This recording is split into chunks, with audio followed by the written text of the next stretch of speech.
querida igreja! Estou aqui vibrando em dar uma aula de EBD para os irmãos. Estou tão feliz que estou até aqui, ó, de terno para matar a saudade da gente juntos. Tá vendo aí, pastor Darcy? Ele fica fazendo bullying comigo, dizendo que eu não gosto de usar terno. Olha aqui, ó, de terno. Os irmãos só não contem que eu tô com bermuda aqui por baixo. Mas não aparece, isso não importa. Então, irmãos, estou muito feliz da gente estar aqui tendo uma aula de EBD, ainda que à distância. E peço que você já separe aí sua Bíblia. Pega a palavra de Deus que a gente vai folhear bastante agora. Pega o cafezinho da EBD, você passou ali na entrada, pegou a canequinha da igreja. Só tô sem o café, mas tá aqui. A pastora Darley um dia desses pregou num culto com a canequinha. Achei lindo aquilo. Eu falei, eu quero também mostrar uma canequinha, que tá muito bonito esse negócio. Irmãos, pegue sua Bíblia e abra comigo no livro de Levítico. O tema da aula de hoje será a maneira apropriada de andar na presença de Deus. Gente, como eu tô com saudade da gente andar juntos na presença de Deus, nos cultos, a gente se alegrar, fazer piada juntos. Mas vai chegar esse dia, aguardem a hora certa do Senhor, né?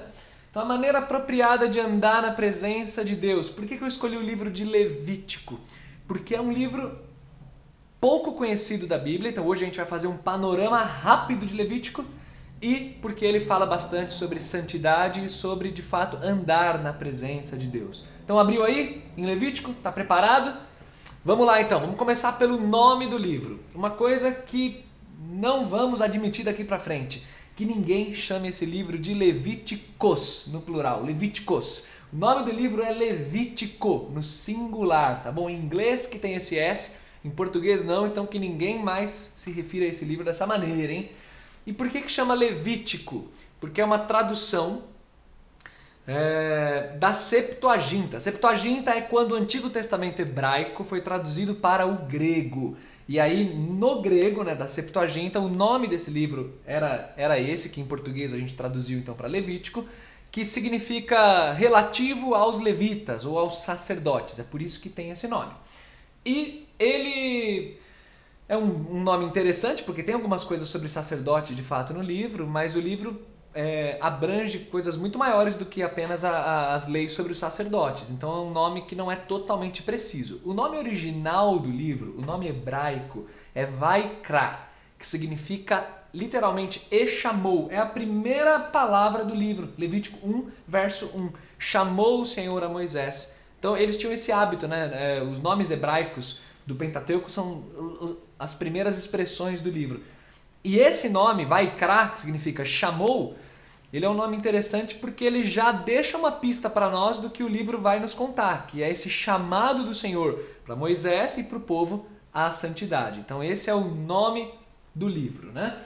E qual que é o contexto histórico desse livro, para você entender? Gente, eu penso que a gente erra muito quando a gente pega um livro da Bíblia, por exemplo, Levítico ou algum outro que é um pouco mais difícil e fala assim, esse livro não é legal de ler, é chato, eu não consigo ler.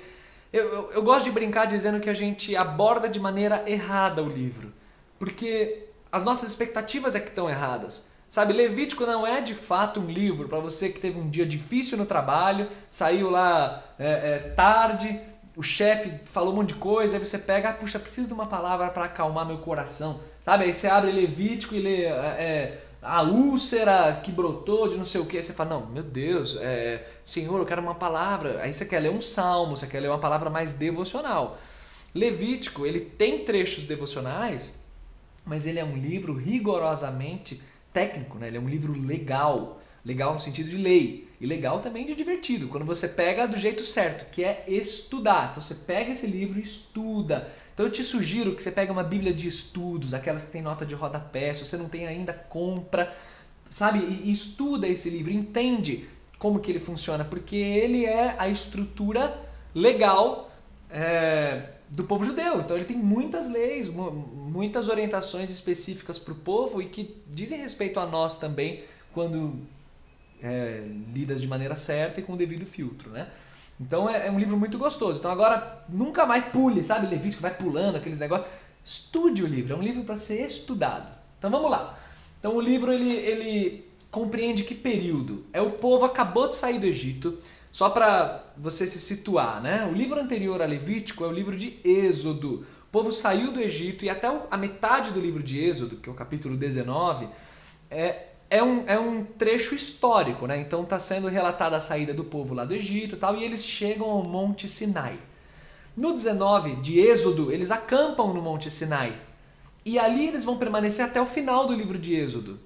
E aí vem os 10 mandamentos no capítulo 20 de Êxodo e uma série de orientações para a construção do tabernáculo. O que é o tabernáculo? É aquela estrutura móvel. Enquanto não existia templo, eles estavam no deserto, então era uma estrutura móvel, mas rigorosamente detalhada e criada com muita perfeição, onde o povo poderia oferecer suas ofertas e exercer a sua religiosidade, né? Era um centro de adoração. Esse era o tabernáculo. Então o livro de Êxodo conta da construção do tabernáculo na segunda metade, né, do livro de Êxodo, e no finalzinho, no capítulo 40, no verso 17, dá uma olhada aí, Êxodo 40, 17, nos diz que o tabernáculo foi erguido numa data específica aí que você está lendo.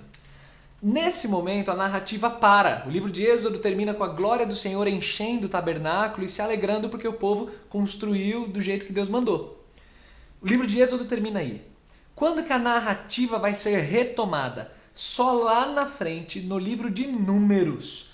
Quando no capítulo 1 do livro de Números, que é o livro seguinte a Levítico, no capítulo 1 conta já do povo se preparando para erguer o acampamento. Eles ficaram cerca de 1 ano acampados no Sinai, nesse Monte Sinai. E aí no capítulo 10 de Números é quando tem o registro do povo saindo do acampamento. E aí a narrativa é retomada na viagem. Então é 1 ano de pausa. E o que acontece nesse 1 ano? Nesse 1 ano, Moisés recebe essas orientações contidas no livro de Levítico. E Êxodo 40 a Números 10 é um espaço exato de 50 dias. É o que tem de pausa na narrativa. E Levítico está bem no meio disso, com as suas instruções. A grosso modo, o que é o livro de Levítico? Ele é o livro que nos ensina o que fazer com o tabernáculo. Então, se Êxodo conta da construção do tabernáculo, Levítico conta do que a gente vai fazer agora com esse tabernáculo que uma vez foi construído. Então agora vamos ter uma visão geral do livro de Levítico. Tá com o livro aberto aí, né, no comecinho aí, ó. Ele tem 27 capítulos, certo? Uma visão geralzona do livro. Do capítulo 1 até o capítulo 7, o que nós temos são orientações específicas sobre ofertas e os tipos de ofertas que existiam. Tem vários tipos de oferta, por isso que eu falei de Bíblia de estudo, gente. Se você vê com calma, é uma delícia. Você vai vendo os capítulos e descobrindo, tem uma oferta assim, oferta de manjares, oferta pacífica, o holocausto. São os tipos de oferta, então isso é bem legal. Dá uma olhada com calma, do 1 ao 7 é isso que nós temos. Do 8 até o 10... o que nós temos é o único trecho de histórias do livro de Levítico. Quer dizer, todo o livro de Levítico é composto de leis e orientações, é um livro mais legal, é uma constituição de Israel.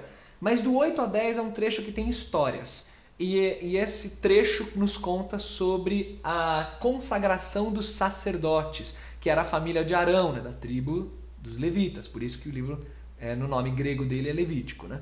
Então, do 8 ao 10 nos conta isso, culminando no capítulo 10 com a tragédia, a morte de Nadab e Abiú, que são os filhos de Arão que ofereceram sacrifício de qualquer jeito, desrespeitaram a autoridade do Senhor, possivelmente estavam até embriagados, a gente sabe disso por causa da orientação que vem logo em seguida, no capítulo 10. Então são dois caras que não demonstraram nenhum respeito ao Senhor e por isso o Senhor os julgou, inclusive, com a morte.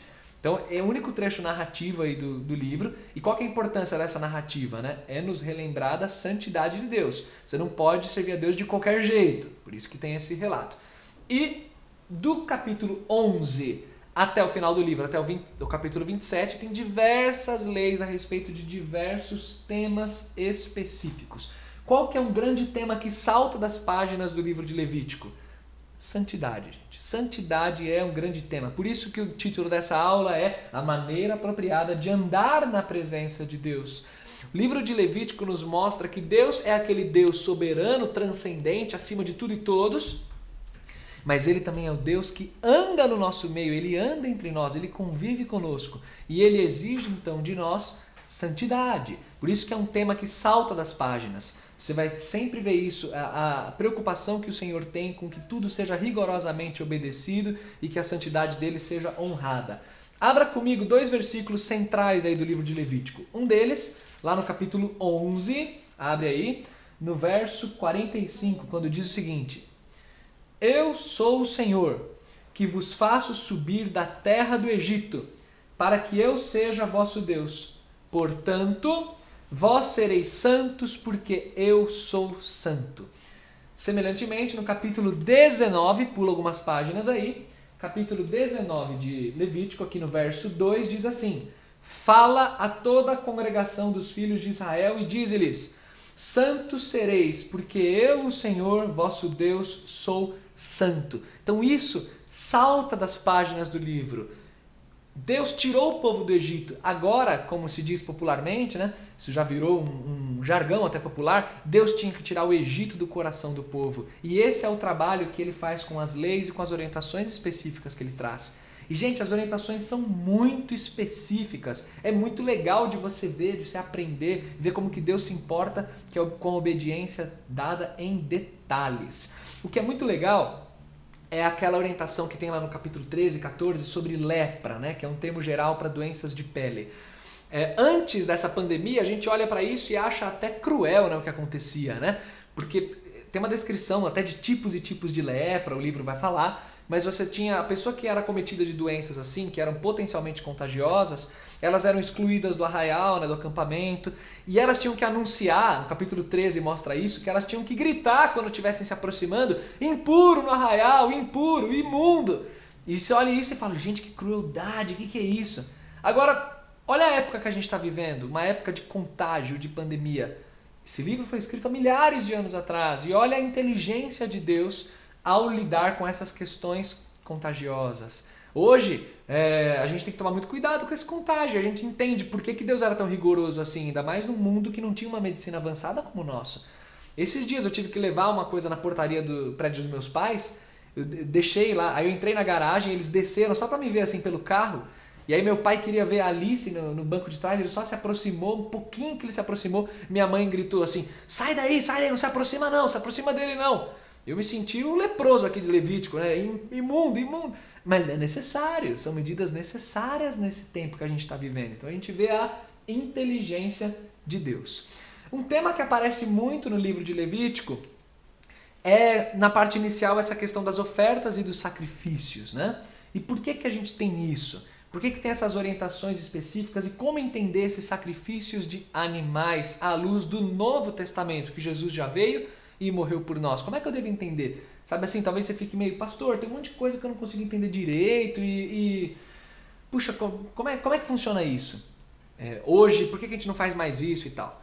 A gente entende que Jesus Cristo é o sacrifício perfeito. O Novo Testamento já trabalhou isso, o livro de Hebreus nos ensinou isso, fazendo relações e citações, inclusive, com Levítico, nos mostrando que Jesus é o Cordeiro, que é o sacrifício definitivo. Mas como é que eu devo entender? Então, pastor, no Antigo Testamento o pessoal era salvo assim? Como é que funciona isso? Como é que não funciona? Deixa eu dar uma ilustração que é um pouco grosseira, mas é uma ilustração que explica bem. Pensa nisso aqui, ó, talão de cheques. Hoje em dia é até um crime, né, passar cheque para as pessoas e obrigar a ir no banco, né? Se bem que tem aplicativos que já reconhecem a distância, então tudo bem. Mas, né, pagar por cheque, fazer a pessoa se deslocar, pelo amor de Deus. Mas vamos pensar num cheque. O que é um cheque? Imagina que você tem uma dívida com alguém. Aí você devia R$100. Você faz um cheque de R$100 e dá na mão daquela pessoa. A pessoa recebe e você diz assim, ó, tá pago. Se você parar para pensar, de fato está pago. A pessoa recebeu aquele cheque, tá pago. Receber um cheque é muito mais do que, sei lá, apenas dizer assim: olha, eu vou te pagar. Dá um cheque, ó, eu paguei. Só que se você parar para pensar, aquele pagamento ele é parcial. Ele vai ser definitivo quando você for e descontar esse cheque aí, e o dinheiro de fato cair na sua conta. Aí o pagamento 100% aconteceu. Então, vamos entender esses sacrifícios como sendo um cheque. Quer dizer, não era algo de mentirinha. Esses sacrifícios eles serviam sim para purificar o povo. Não é como se fosse só um teatro. Não era assim. Obedecendo isso, o povo era purificado. Mas a purificação ela não era completa. Era como se fosse um cheque. Quando que vem a purificação completa? Só com Jesus. Por isso que a gente costuma dizer que esses sacrifícios eles tinham uma importância derivativa. Quer dizer, eles derivavam do sacrifício de Jesus. Dependia do sacrifício eterno de Jesus, que esse sim pagaria pelo pecado de todo mundo que está antes de Cristo e depois de Cristo também.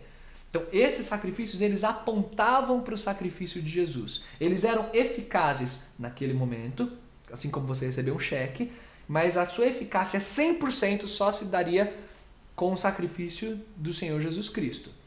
E aí, como que funcionava isso para a nação? Era uma lei, né? Todo mundo participava disso. Eram leis cerimoniais que a comunidade toda participava. Mas, individualmente, o cara ele tinha um relacionamento com o Senhor Deus quando ele depositava sua fé no que estava acontecendo e ele demonstrava que ele entendia que o pecado dele era tão grave que um ser precisava morrer por isso, o sangue precisava ser derramado, e ele acreditava no Senhor Deus. E é mais ou menos o que a gente faz hoje, só que com Jesus. A gente entende que o salário do pecado é a morte. Cristo derramou o seu sangue, porque o pecado ele custa caro, ele custou sangue. Mas quando a gente crê no que Cristo fez, a gente então é salvo. Então o livro de Levítico ele já é uma base teológica muito importante da salvação, da doutrina da salvação. Então vale a pena estudar esse livro e perceber como Deus se preocupa com a maneira que a gente anda na presença dele. Quero terminar essa aula destacando uma outra curiosidade do livro de Levítico sobre a maneira que a gente deve andar. A expressão "eu sou o Senhor", Deus vai usar muitas vezes isso ao longo do livro, muitas vezes, cerca de 50 vezes. Só que dessas 50 vezes, 40 vezes estão em apenas 5 capítulos, do 18 ao 22. 40 vezes essa expressão vai aparecer. Então façam isso porque eu sou o Senhor. Obedeçam assim assado porque eu sou o Senhor. Então isso muitas vezes vai aparecer. E qual que é a importância disso? Qual que é a relevância dessa expressão no nosso relacionamento com Jesus? Se você parar para pensar, quando você recebe a ordem de Deus e Ele ordena e fala, faça isso porque eu sou o Senhor, isso nos mostra que Deus é quem manda em tudo. Ele é quem manda. Ele é o Senhor. E eu tenho que andar de maneira santa na presença dEle porque Ele mandou. Se é Ele que manda, um outro significado que tem é que não sou eu que vou ficar contestando Deus. Senhor, por que isso, por que aquilo, por que assado? Ele manda e eu vou andar na presença dEle de acordo com o que Ele me ensinou. Se isso é verdade, então obedeça. Obedeça, mesmo que alguma coisa te parecer meio sem sentido, é isso, aquilo, obedeça ao Senhor, porque é o melhor que você faz da sua vida. O livro de Levítico tem orientações específicas às quais o povo deveria dar ouvidos. Então obedeça, porque Ele é o Senhor. E quando Ele manda, bate no peito e fala, eu sou o Senhor, isso nos lembra que todo orgulho deve murchar na presença do nosso Deus. Seja humilde, porque Ele é o Senhor. E eu sou um mero ser humano, pecador, que preciso do sangue de Cristo para ser salvo. A semelhança do que aquele povo precisava desses sacrifícios e dessas cerimônias todas. Então o livro de Levítico ele é muito lindo, é um livro que vale a pena você estudar, eu quero terminar te incentivando a isso, dá uma estudada, aproveita aí a quarentena. Mas estuda, não é só uma leitura corrida, estuda esse livro e tenha o seu coração totalmente alegrado e pastoreado na presença de Deus. Vamos orar! Pai, te agradeço pela tua palavra, pela tua santidade e porque o Senhor nos ensina como andar na tua presença. E uma coisa fica bem evidente nessa aula, o Senhor é detalhista quando nos orienta a andar em santidade nas mínimas coisas. E eu peço que ainda hoje, com fé no Senhor Jesus e com gratidão no coração por quem o Senhor é, cada um de nós ande em plena santidade na tua presença. Muito, muito, muito obrigado. É em nome do Senhor Jesus que nós agradecemos e te louvamos. Amém, Pai. Amém, irmãos. Deus abençoe.